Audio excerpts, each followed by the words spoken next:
소식을 전해드립니다.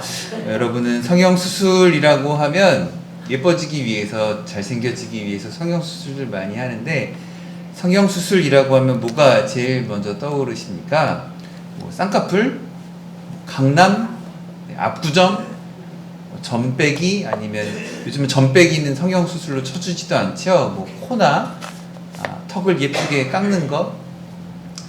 우리나라는 1966년부터 본격적인 미용 성형수술이 시작되었다고 합니다. 꽤 일찍 시작했죠. 전 세계 많은 사람들이 지금은 한국 연예인처럼 만들고 싶어서 한국으로 여행 온 김에 성형수술을 하는 경우도 많다고 합니다. 이 성형외과의 발전은 1차 세계대전 때 엄청나게 발전을 했다고 합니다. 전쟁에서 군인들이 이렇게 참호에 이렇게 숨어가지고 이거 헬멧 쓰고 총이 날라오나 포탄 날라오나 이렇게 보다가 총알에 맞아서 파편 튀어서 이렇게 살짝 내민 얼굴에 이렇게 맞아서 얼굴이 함몰되고 뼈가 망가지는 그런 환자들이 엄청나게 1차 세계대전 때 증가를 했던 거죠. 이 시기에 성형외과의 이제 아버지라고 불리우는 길리스라는 이제 의사가 다양한 수술 방법을 개발했습니다. 그래서 얼굴 또 머리 부위에 이렇게 망가진 것들을 재건하는 수술들이 많이 발전하게 되었다고 합니다. 좀 재미있는 일이죠. 전쟁이라는 것은 파괴하는 것, 사람이 할 수 있는 일 중에 가장 많이 파괴하는 일인데, 이 파괴하는 전쟁을 통해서 다시 또 재건하고 새롭게 부활시키는 성형외과가 발전했다고 하니까 오묘한, 역사의 오묘한 일이 아닌가 싶습니다. 이 길리스라는 의사는 1만 건이 넘는 수술을 했고 5,000명이 넘는 전쟁 부상자들을 수술을 했다고 합니다. 총이나 포탄에 맞아서 무너진 광대뼈를 재건해 준 것이죠. 아예 이 사람 이름을 따서 광대뼈 이렇게 무너진 거, 뼈가 이제 부셔진 거, 이거를 이렇게 안에서부터 받쳐주는 수술을 아예 길리스 수술이라고 부른다라고 합니다. 그런데 지금은 상황이 많이 변했죠. 앞에 말씀드린 것처럼 과거 성형외과는 전쟁이나 사고로 고통받는 분들의 새로운 삶을 도와줬다면, 지금은 삶의 만족을 위해서 외모를 가꾸기 위한 의료 서비스, 좀 미용 쪽에 가까운 성형 분야로 이제들은 많이 생각들을 하시죠. 총알 포탄에 맞아서 죽은 사람보다, 오히려 죽은 사람보다도 얼굴이 더 흉측한 그때에 그 얼굴을 살려내는 부활의 의술이기도 했고, 성형외과는 또 지금은 자신을 더욱 가꾸고 사랑스럽게 만드는 의술로도 발전했습니다. 오늘 본문 말씀은 고린도 교회에 보낸 바울의 편지입니다. 고린도 교회에 바울이 편지를 보낼 때 강조한 것은, 아마 고린도 전서를 통틀어서 가장 강조한 것은 아마 사랑일 것입니다. 사랑과 더불어서 더 강조한 것이 있는데 바로 부활입니다.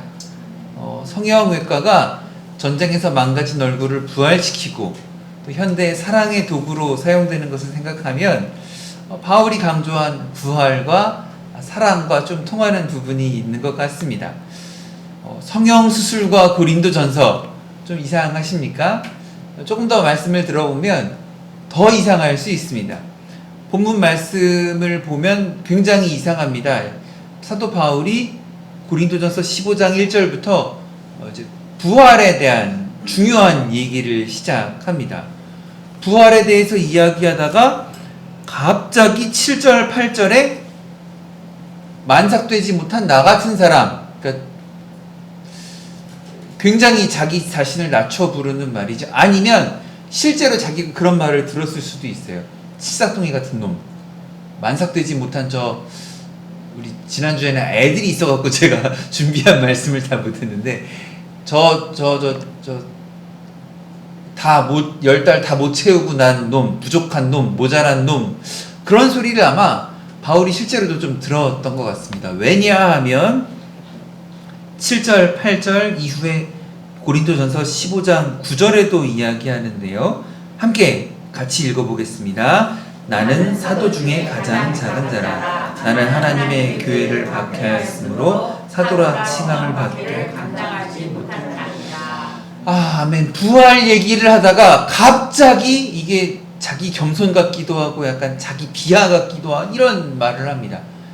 이제 모자란 놈 그런 소리를 내가 듣기도 했다.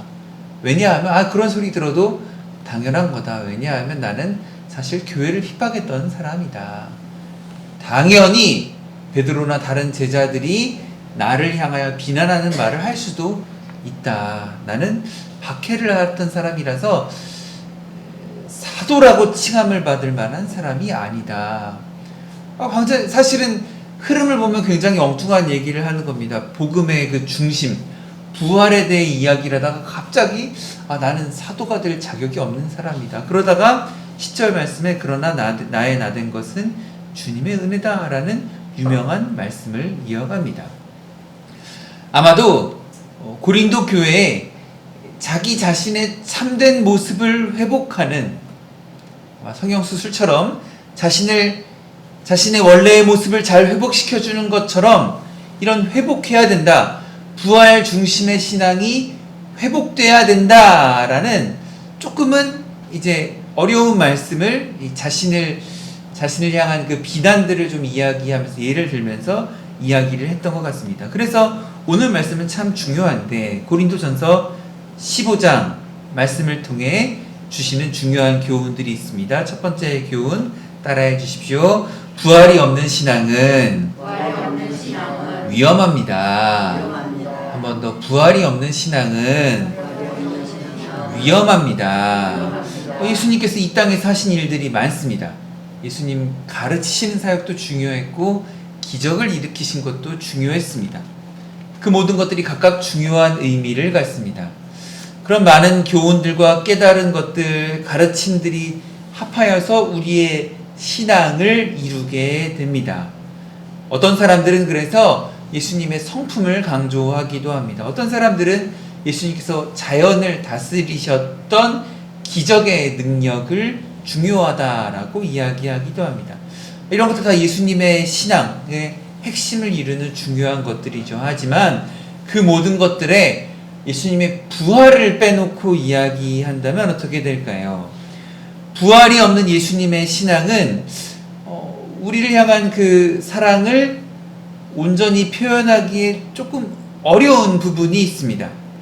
구원의 계획, 우리를 향한 그 사랑에 부활을 빼놓고 이야기하면 뭐가 좀 알맹이가 빠집니다. 안고 없는 찐빵이 되게 됩니다. 그래서 15장 1절 중요한 말씀을 하는데요. 여러분 한번 우리 고린도전서 15장 1절 한번 큰 소리로 읽어주십시오. 형제들아, 내가 너희에게 전한 복음을 너희에게 알게 하노니 이는 너희가 받은 것이요 또 그 가운데 선 것이라. 그 가운데 선 것이라. 중요하다는 거예요. 그 가운데 섰다. 고린도 교회 교인들이 있게 된 배경은 복음이라는 겁니다. 바울이 그리스도의 복음을 고린도 교인들에게 전했고 그 위에 신앙을 세웠다. 그 위에 선 것이다. 부활의 신앙에 선 것이다 라는 것입니다. 2절 너희가 만일 내가 전한 그 말을 굳게 지키고 헛되이 믿지 아니하였으면 그로 말미암아 구원을 받으리라.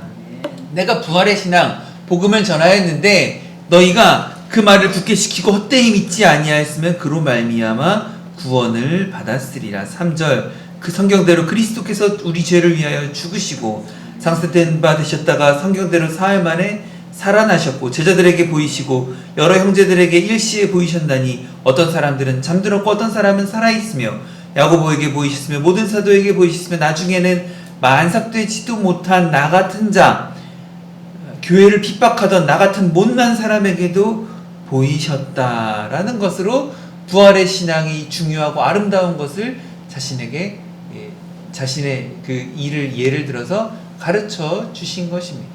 그래서 부활이 없는 신앙은 굉장히 애매한 것입니다. 위태위태한 것입니다. 근데 이 부활이 왜 중요한 것이냐? 말씀에 통한 두 번째 교훈입니다. 따라해 주십시오. 우리의 죄를 위한 부활입니다. 한 번 더, 우리의 죄를 위한 부활입니다. 죽었다 살아났다 되게 신기하다. 그게 끝이 아니에요. 부활이 중요한 이유는 나의 죄, 우리의 죄를 위한 부활이기 때문이에요. 우리의 죄를 위해 주님께서 죽으셨고 우리의 죄와 사망의 권세를 꽝꽝 이기셨다, 쨍그렁 팍 깨트리셨다는 뜻으로 부활하셨기 때문에 이거는 죽었다 살아났네, 되게 신기하네, 거기서 끝나는 이야기가 아니라 나의 죄의 문제와 관련이 있는 아주 중요한 부활이라는 것입니다. 예수님의 십자가 죽음은 그래서 우리의 죄를 위한 희생이셨다는 거예요. 이 놀라운 드라마는 하나님이 주도하신 겁니다. 4절 다시 한 번만, 고린도전서 15장 4절 다시 한번 읽겠습니다. 장사 지낸 바 되셨다가 성경대로 사흘 만에 다시 살아나. 그리고 나서 증인들에게 보이셨다는 거예요. 하나님이 그렇게 되도록 역사하셨다는 거예요. 하나님과 예수님이 뜻을 합하여 죽음을 이기는 이 사건을 이루신 이유는 나의 죄의 문제를 해결하기 위한 것입니다. 다시 한번 동일하게 고백할 때 아멘으로 대답해 주십시오. 하나님과 예수님이 뜻을 합하여 죽음을 이기신 이 사건을 이루신 이유는 나의 죄를 해결하기 위해서입니다. 나를 포함한 모든 사람들의 죄를 해결하기 위해서 이 일을 계획하셨던 것입니다. 우리는 우리의 죄를 사실 좀 스스로 별것 아닌 것처럼 생각하는 경향이 있습니다. 교회 와서나 가끔 이런 얘기 듣지, 내 죄가 심각한 문제다, 내 죄를 사하여 주신 것이 대단한 일이다라고 생각하지 않는 경향들이 있습니다. 특히나 세상 사람들은 더 그러합니다. 그러나 하나님 보시기에는 죄의 문제는 매우 중요한 것입니다. 하나님 보시기에 죄의 문제는 반드시 해결하고 넘어가야 되는 문제입니다. 하나님의 구원을 이루기 위해서 그냥 넘어갈 수 있는 문제가 아니에요. 얼마만큼 중요하냐? 이 죄의 문제가 얼마만큼 중요하냐? 하나님의 독생자 예수님을 죽여야 할 만큼 중요한 문제라는 거예요. 우리의 죄의 문제가 그렇게 심각한 것이어서 그 예수님을 죽일 수밖에 없었던 것이에요. 예수님의 죽음은 중요합니다. 예수님의 죽음은 예언되어 있던 대속의 죽음이라는 겁니다. 예수님의 죽음과 부활은 아무도 예상하지 못한 가운데에 일어난 사건이 아니에요. 너무나 중요해서 구약의 많은 구절들이, 구약의 많은 예언들이 예수님의 죽음, 다시 부활할 예수님을 예언했습니다. 그리고 그 말씀이 성취된 겁니다. 오늘 단순히 여러 번 반복하듯이 사람이 죽었다 살아난 것 때문에 신기해서 중요한 게 아니라 우리의 죄를 대속한 죽음이라는 데 큰 의미가 있습니다. 잘 아시는 것처럼 구약성경 이사야서 53장은 대속받을 그 어린 양의, 대속할 어린 양의 그 고초, 온갖 고초당하는 상황을 이야기합니다. 시편 22편은 그 사람들이 그 옷을 제비 뽑아 조롱하고 희롱한다라는 것까지 기록이 되어 있습니다. 구약의 이러한 예언들은 예수님의 죽음에 대한 의미와 상황을 우리에게 알려줍니다. 얼마나 귀합니까? 그 죽음이 나의 죄 때문이다, 우리의 죄 때문이다, 이러이러하게 준비를 했다, 그래서 죽으셨다, 이러이러하게 부활을 했다, 이것은 우리를 구원으로 인도하기 위함이다라는 앞, 뒤의 정황들을 잘 이야기해줘서 얼마나 이 전체적인 이야기를 알게 해주니까 그 예수님의 죽음과 부활의 예언과 의미를 알게 되는 것이 우리에게 얼마나 귀중하고 소중한 이야기인가 새삼 생각하셔야 한다라는 것입니다. 조선에 연산군이라는 아주 못난 왕이 있었는데 엄청난 폭정을 일삼았습니다. 잘 아실 겁니다. 특히나 이 연산군은 여색을 밝히는데 아주 최선을 다했던 놈이었습니다. 전국 각지에서 이 여자 저 여자 폭압적으로 막 잡아다가 자신의 유흥을 위한 도구로 사용하기 시작했습니다. 그런데 전라도 지방에 이상한 소문이 돌기 시작합니다. 어떤 천민이 해괴한 짓을 한다는 거예요. 자기 딸이 연산군의 그 총애를 받아서 연산군이 예뻐하는 첩으로 들어간 거예요. 그러니까 이 천민인데, 노비 신분인데, 이 사람이 전라도 지방에서 아주 행패를 부리면서 내가 왕의 장인어른이다 라고 하면서 아주 흉악한 짓을 하고 다니는 겁니다. 우불이라고 이름하는 이 천민이 전라도 지방에서 공짜 밥을 먹고 다니는 거예요. 그리고 여러 가지 행패를 부리는 거예요. 사람을 마음대로 쥐어 패고, 또 자기 마음에 드는 여자가 있으면 막 희롱하고, 아주 그 입에 담기 어려운 그런 짓들도 하고 다니는 겁니다. 얼마나 위세를 떨었냐 하면, 고을에 사또가 부임하면 사또한테 이리 오너라 해서 우리 집에 와서 신고식 하라는 거예요. 사또 보고. 자기는 천민인데 나한테 와서 인사하고 선물 바치라는 거예요. 마음에 안 들면 사또를 내쫓기까지 하는 겁니다. 이 천민이. 우불이라고 하는 이 천민이.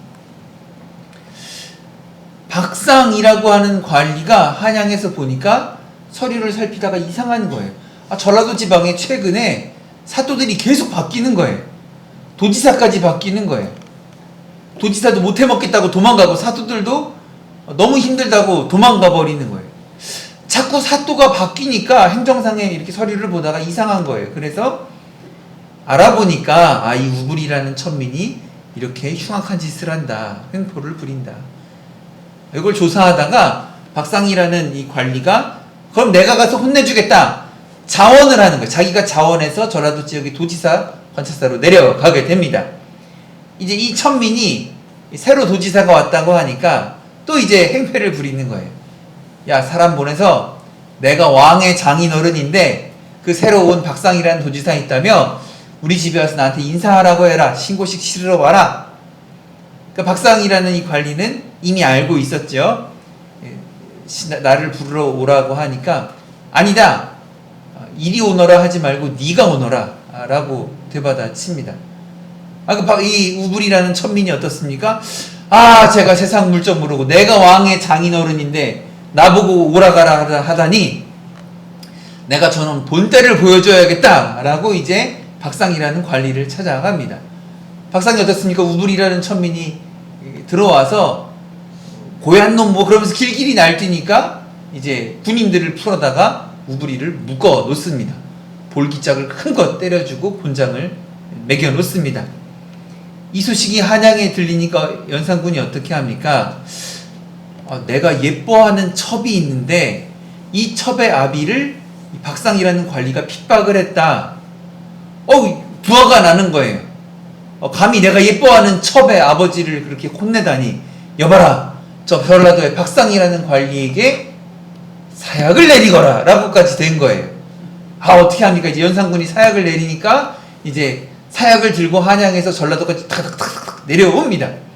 박상이라는 관리는 관리대로 내가 이렇게 사람을 벌했으니까 왕에게 올라가서 보고를 해야겠다. 이 지방에서 이렇게 혹세무민이라는 나쁜 놈이 있는데 내가 벌을 했습니다 라고 보고를 하려고 한양으로 올라가는 거예요. 당시에 길이 많지 않으니까, 경부선, 호남선이 있던 시절이 아니니까 사약을 들고 내려오는 사람이 있고 이걸 보고하겠다고 올라가는 사람이 마주치게 되었습니다. 어떻게 됩니까? 길이 엇갈려 버려요. 왜 엇갈리냐? 그때 이제 역사 기록에 남는데 고양이 한 마리가 박상이랑 관리가 한양으로 보고하러 올라가는데 앞에서 길을 막고 야옹야옹 하면서 몸을 부대끼고 바지가랭이를 붙잡고 막 집어 끄는 거예요. 야옹야옹 하면서. 그러니까 고양이가 왜 이렇게 이런 짓을 하나 따라가 보니까 이제 고양이 따라서 가서 새길로 빠져가지고 거기서 이제 하룻밤을 묵게 되고 길이 늦어지니까 밥을 먹게 되고 그러느라 이 사약 가지고 오는 관리와 길이 엇갈려 버린 거예요. 나중에 박상이라는 관리가 듣게 됩니다. 나한테 사약을 내렸구나. 어떻게 합니까? 금강산으로 내빼버립니다. 금강산으로 도망가서 숨어있다가 금강산 자락에 숨어있다가 나중에 연산군이 이제 반정으로 물러 쫓겨나게 되죠. 연산군이 패위하고 난 다음에 이제 다시 관직에 복귀해서 정말로 죽은 목숨이, 올바른 일을 하려다가 죽은 목숨이 살아나게 됩니다. 죽었다가 살아난 이야기 죽을 뻔하다가 살아난 이야기는 그 앞뒤의 상황과 의미들을 알면 너무나 귀한 이야기가 됩니다.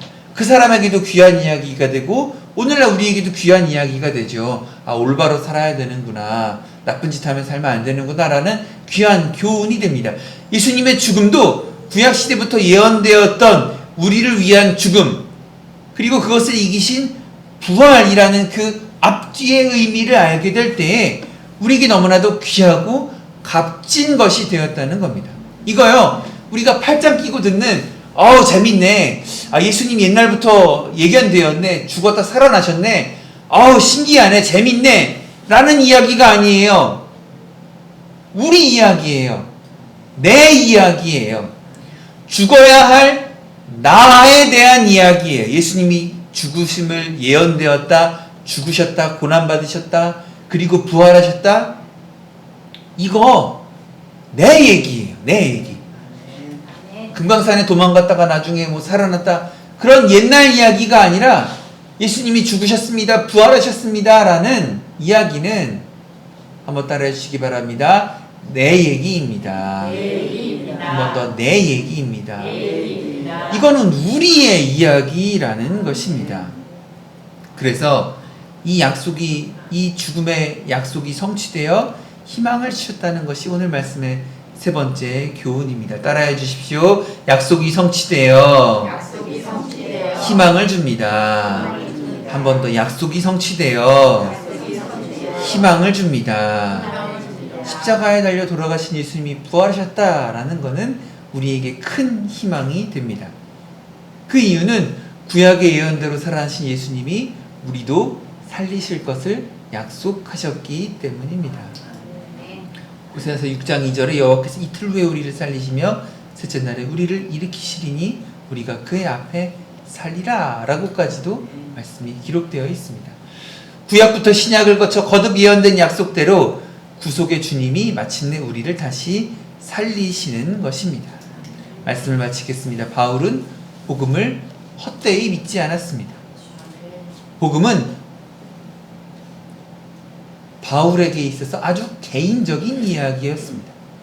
그리고 이 복음과 부활의 이야기를 바울은 자신의 욕심을, 자신의 이익을 취하는 용도로 사용하지 않았습니다. 이것은 교회를 위한 이야기고 나를 위한 이야기이고 우리를 위한 이야기입니다. 복음은 한 사람을 변화시켜도 복음 자체가 변하지 않습니다. 부활의 이야기가 나의 삶을 바꾸지만 그 부활 이야기가 자체는 변하지 않고 오히려 나를 변화시키는 것입니다. 바울의 인생을, 예수 믿는 자를 핍박하던 바울의 인생을 송두리째 흔들어 난 후에도 그 복음과 부활의 본질은 바뀌지 않습니다. 그래서 바울은 자신의 말을 더하지도 않고 오염시키지도 않고 그 상태 그대로 전달할 수 있었던 것 같습니다. 오늘 바울이 이 고린도전서 15장 계속 이야기합니다. 내가 전한 것, 내가 전한 것, 내가 전한 것이라고 합니다. 내가 만들어낸 이야기가 아니라 나도 들은 것, 내가 바로 받아서 전한 것이라는 이야기라는 것입니다. 성형수술로 외모가 바뀌어도 그 본질, 오히려 그 사람의 진짜 장점과 본질을 드러내는 것이 성형수술의 위대한 성형수술이라고 한다면 우리 복음의, 우리 부활의 중요한 본질이 무엇입니까? 그것 자체는 변하지 않고 나의 삶을 바꾸어내는 것이 이 복음과 부활의 본질이라는 것입니다. 우리 죄를 위한 구속과 죽음과 부활, 약속이 성취된다는 그 희망을 가지시고 2월 첫 주부터 한 달도, 2월 한 달도 부활 중심의 신앙 가운데 살아가시기를 주님의 이름으로 부탁드립니다. 말씀을 생각하며 기도하시겠습니다. 우리 죄를 위한 구속의 죽음, 구속의 부활, 이게 얼마나 귀한지 모르겠습니다. 내가 마음대로 바꿀 것이 아닙니다. 이건 약속되어 있는 것이고 나에게 나의 이야기가 되어서 나에게 성취될 이야기입니다. 이 희망을 가지고 2월 한 달 부활 중심 가운데 살기 원합니다. 우리 말씀을 생각하시며 주여 한번 물으시고 부활 중심의 신앙으로 살기 원합니다. 다 같이 한번 기도하시겠습니다.